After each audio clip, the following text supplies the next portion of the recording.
Hey, what's up all my fellow punk rock nerds? Rick here with 5011 Media, and I am super excited to be bringing you the first episode of PRN Dayshift, a video series where I hang out with some of the bands that make punk rock nights so awesome and get to learn a little bit of their story and let them promote their music and get it out to more people. And we're going to get right into it with our first episode featuring none other than Louisville's premier Ramones Tribute band,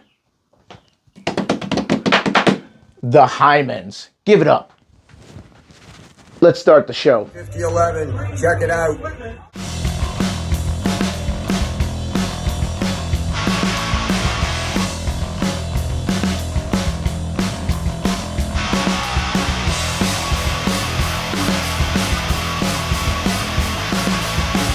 And I'm sitting here with the Hymans. Yeah.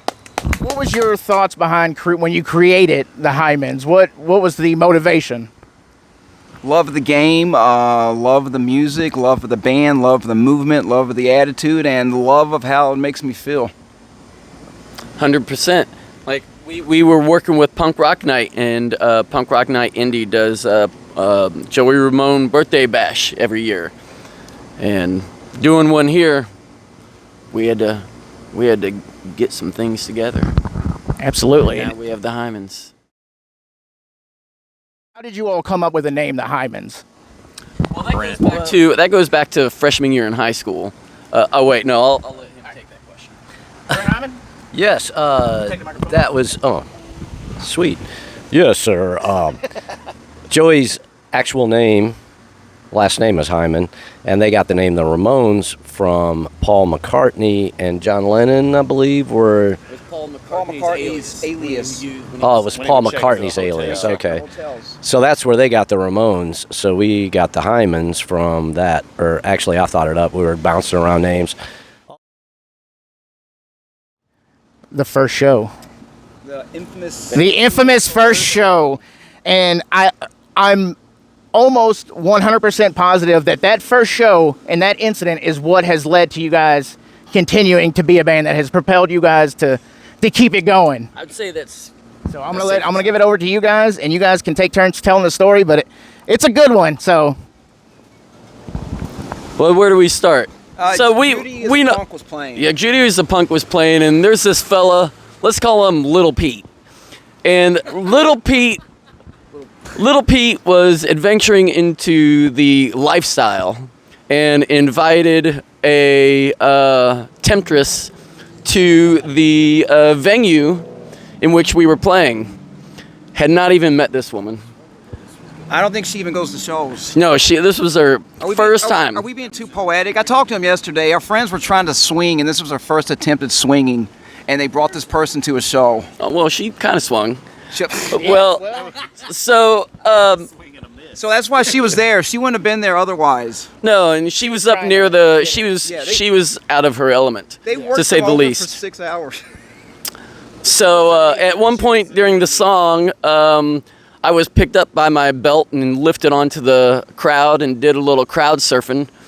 And when I came back down, I felt like I'd come back down on a sack of potatoes.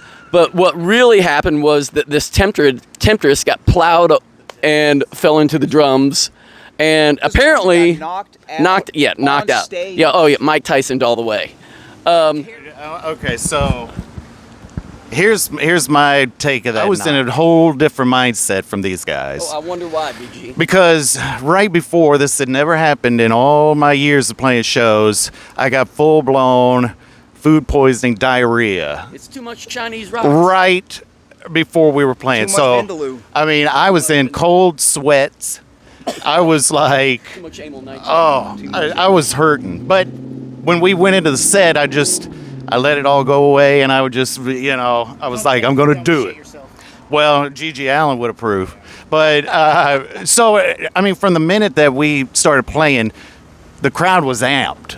And it was like, we had a couple bands before, and it was getting, elevated progressively. By the time we got on there, people were like... People have been there since 5 o'clock drinking. Yeah, so each song we were getting a little more amped up, and I knew Judy was going to be the one. Judy is a punk. And so I looked down in the crowd, and I was like, I want to see every motherfucker in here moving. 1, 2, 3, 4, and crowd just went crazy. Morgan is over here in my peripheral vision. On top of the crowd. All I remember is a girl just sliding into Trey's bass drum head and just passed the fuck out. Yeah. And then next thing I know, we're getting shut down. Ambulance is coming. We've got to like pause the show. They literally carried her out. And then literally dropped her on her head when they got outside. I actually thought she might be dead. Yes. I mean, looking down, I was like, oh, crap. Just died. Well, and she was on some substances. And I want to say it again, our friends who are trying to swing with this couple were working these people over for 6 hours. 6 hours. And that's how it ended. This is Little Pete. No, it's Little Pete and his partner. Okay, you know, here's something funny. At 8 a.m., they reached back out. The woman who got knocked unconscious and her husband or boyfriend reached back out and said, hey, you guys still want to do this? And so after all of that, she was still game.